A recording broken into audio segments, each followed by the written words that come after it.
Have you ever wondered why one specific man can slip into your thoughts at the quietest moments, right before you fall asleep, in the middle of your day, or even when you're trying to focus on something completely unrelated? It's like his name echoes in the background of your mind, even though he hasn't called, hasn't texted, and maybe hasn't given you the clarity you deserve. And that's exactly where our story begins. Because here's the truth. When a man lives in your thoughts without lifting a finger to reach out, it's not random, it's not accidental, and it's definitely not just you overthinking. There's a reason your mind keeps circling back to him. And today, right now, you're about to understand what's actually happening beneath the surface. Maybe it feels like your emotions aren't syncing with reality. Maybe you're fighting that tug of war between what you want to believe and what you actually know. Or maybe you've tried to brush the feeling away, telling yourself, if he wanted to talk to me, he would. Yet despite knowing that, he still lingers in your head, like a song you can't turn off. But here's the twist.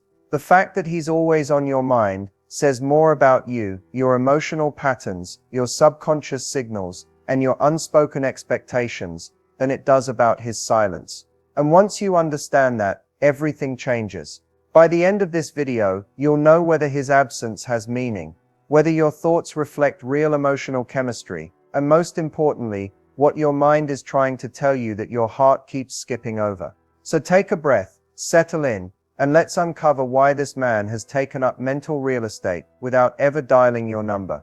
It's easy to assume that thinking about someone constantly means there's something mystical or meant to be about the connection, but the mind doesn't work by accident. Emotional fixation often begins quietly, almost invisibly, long before you realize you're caught in a loop. It starts with a spark, a moment when he made you feel seen, desired, or understood. Even if it was brief, your brain captured that emotional hit like a snapshot and stored it as something significant. Humans are wired to seek emotional reward, and when someone triggers that feeling, even once, it creates a neural imprint. Your brain, wanting to experience the same boost again, begins replaying memories, possibilities, and imagined scenarios. This isn't fantasy or delusion.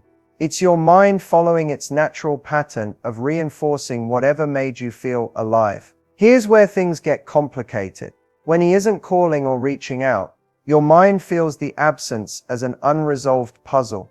The uncertainty creates tension, and the brain hates tension. So instead of letting go, it tries to solve the mystery by thinking about him more. This is called a cognitive loop, and it's one of the strongest drivers of emotional fixation. There's also the attachment element. If you developed even a small emotional connection, real or perceived, your mind begins attaching meaning to his presence and his disappearance. The lack of closure becomes a psychological trigger, pushing your thoughts back to him again and again. You're not obsessing because you're weak. You're responding to an emotional pattern your brain hasn't filed away yet. And let's not ignore the role of chemistry. Even minimal romantic or physical attraction can create a chemical echo: dopamine, curiosity, anticipation. These are powerful forces, and they don't simply fade because someone stops calling. So when you can't stop thinking about him, it's not just longing or confusion. It's your mind replaying stimuli, chasing resolution, and trying to make sense of a connection that ended without explanation. Once you understand this internal process, the fixation itself becomes far less mysterious and far more manageable. There's a moment, usually quiet, usually unexpected, when you realize that you're thinking about him far more than he's thinking about you, and that realization stings. But what if the explanation isn't as personal or painful as it feels? What if the difference in mental energy has more to do with psychology than with your worth or his interest? The truth is, men and women often process emotional experiences very differently. When you think about him, you're not just recalling a person, you're recalling the emotions, the possibilities, the almost moments, and the hope wrapped around them. Your thoughts aren't just about him, they're about what his presence awakened in you. That layered emotional memory is powerful, and it tends to replay itself long after the actual connection stops. For many men, however, emotional processing tends to be more compartmentalized. If he isn't actively pursuing a connection, he's far less likely to revisit it mentally. Not because he didn't care or didn't feel something, but because men often focus on what's directly in front of them. When there's no ongoing communication, the connection gets placed in the background of his mind, not because it wasn't meaningful, but because it's not demanding his attention in the present moment. Meanwhile, your thoughts are doing the opposite. The lack of communication creates an emotional vacuum. You start wondering why he pulled away, what he's thinking, whether he felt what you felt, and how something that energized you so deeply could simply fade on his end. That uncertainty becomes fuel.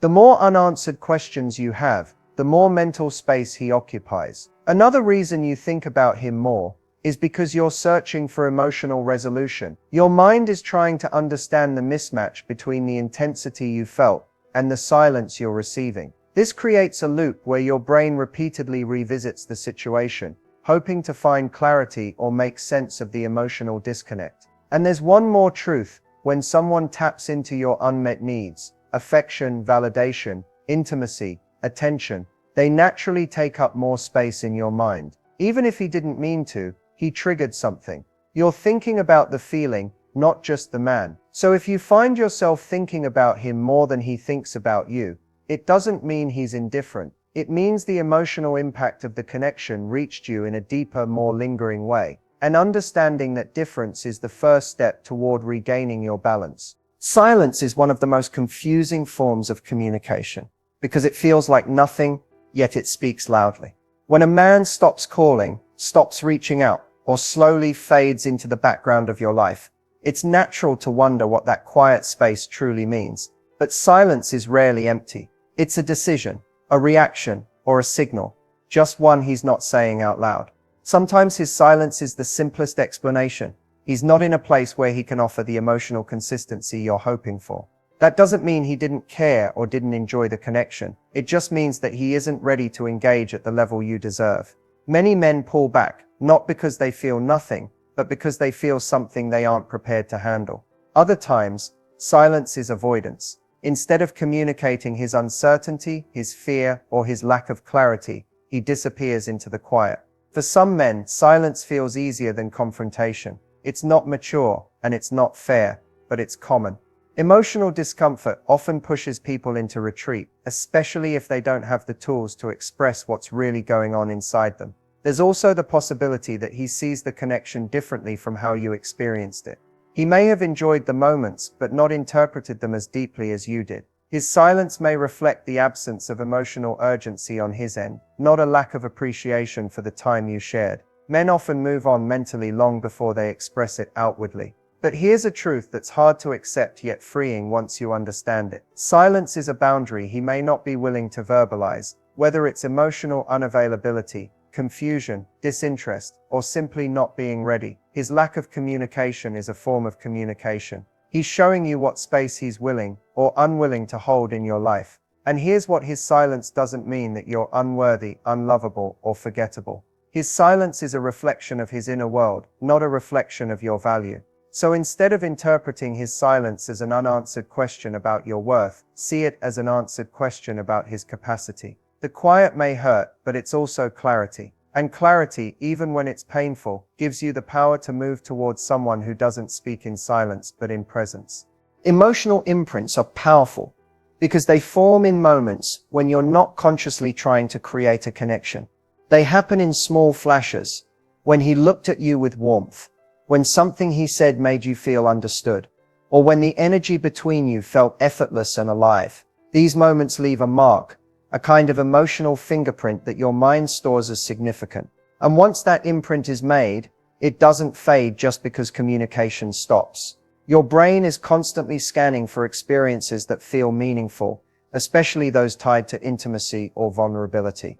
When someone makes you feel safe, seen, or desired, even temporarily, it activates emotional pathways that are designed to deepen connection.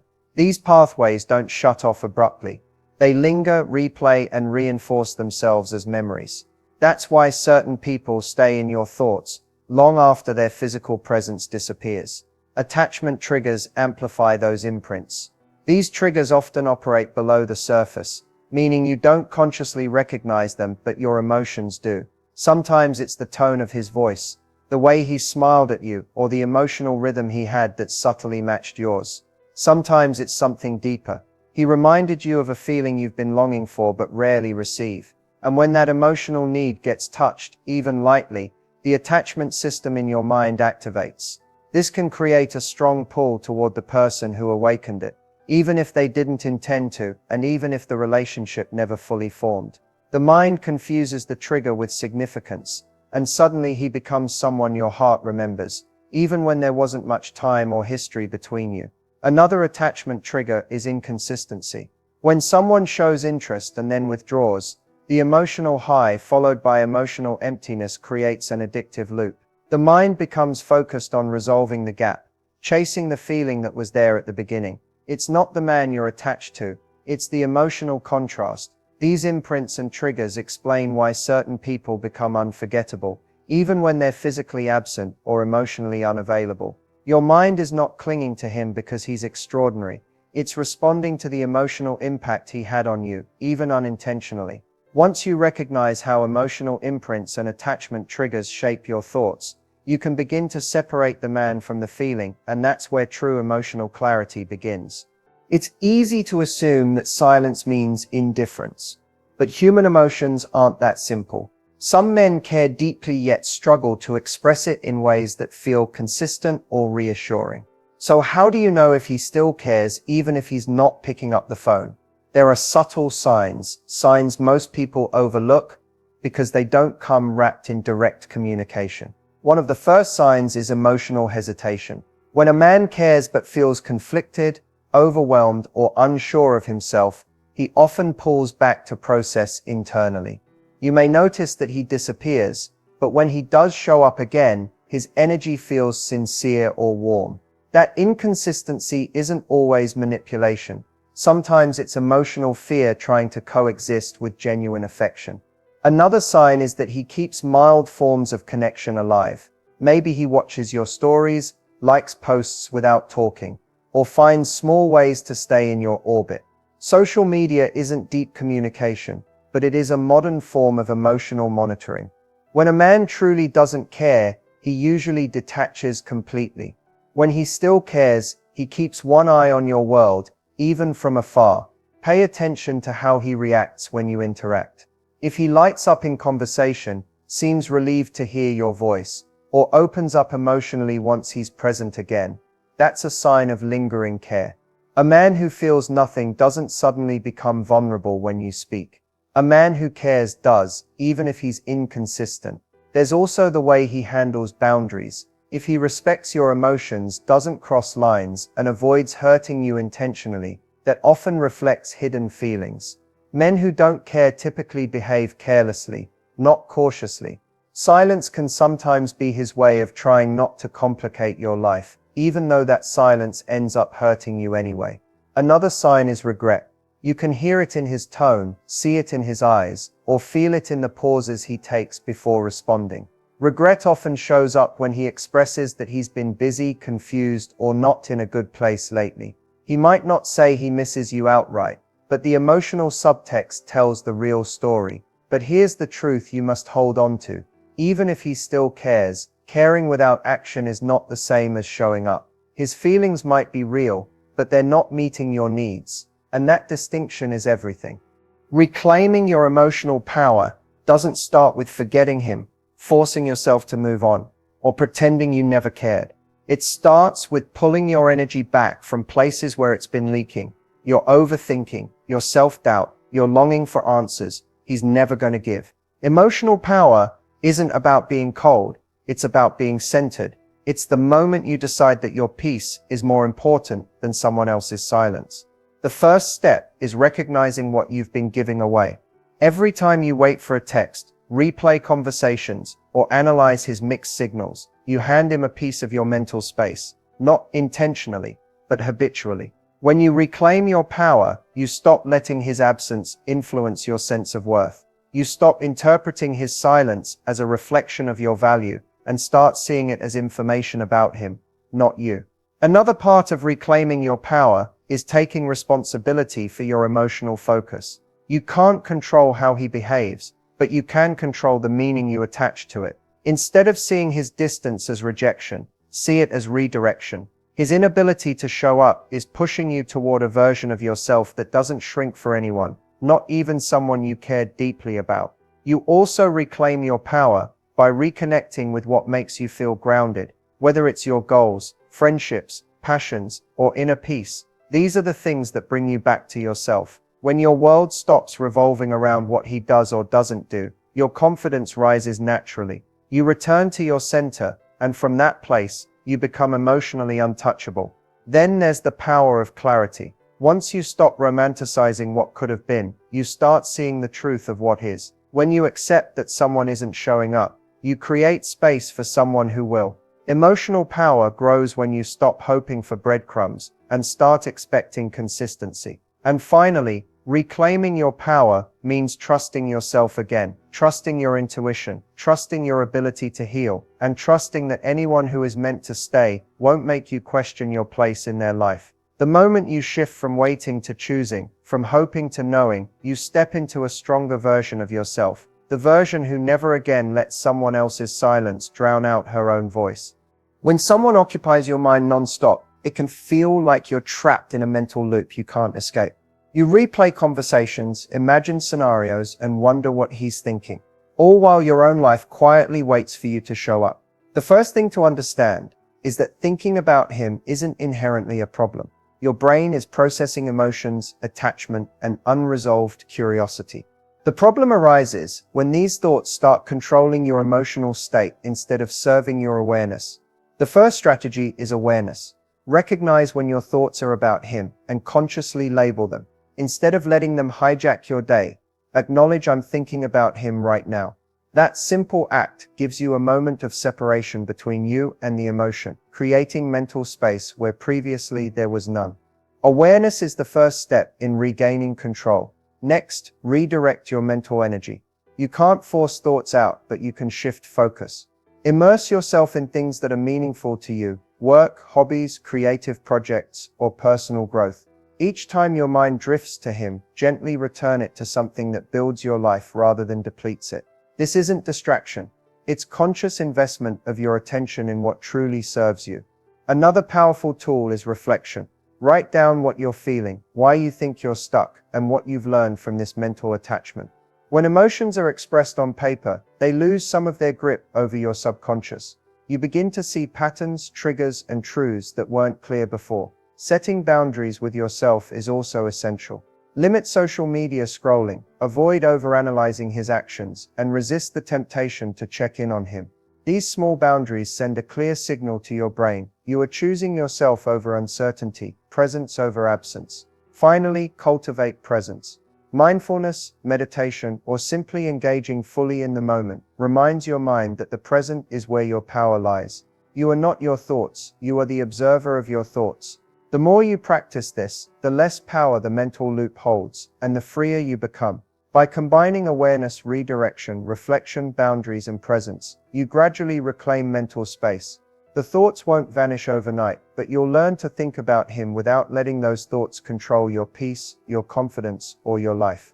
As we reach the final part of this journey, it's time to step back and see the bigger picture. Thinking about someone who isn't calling, who isn't showing up, can feel like a puzzle with missing pieces. But the truth is, the missing pieces are rarely about them. They're about your understanding of your own needs, your boundaries, and the way your mind responds to uncertainty. The shift begins when you stop seeking validation from someone else's actions and start finding it within yourself. The first insight is that your thoughts about him are not a measure of your worth. Your mind may loop endlessly, but that doesn't make you desperate or weak. It makes you human. Human beings are wired to notice connection, to respond to emotional triggers, and to process unresolved feelings. Recognizing this allows you to stop judging yourself for thinking about him and start observing the process with clarity. Next, embrace the idea that presence is more important than attachment.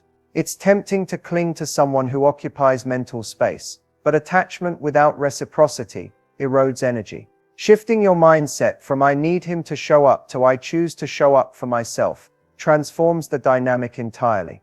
You reclaim the power that was quietly given away to uncertainty and silence.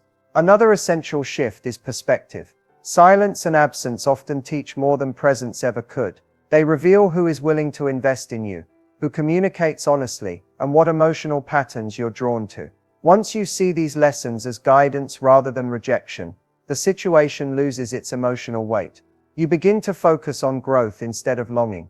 Finally, adopt the principle of emotional sovereignty. Your thoughts, your emotions, your mental energy. They are yours to manage. No one else can take them, but you've been giving them away in anticipation of someone else's validation.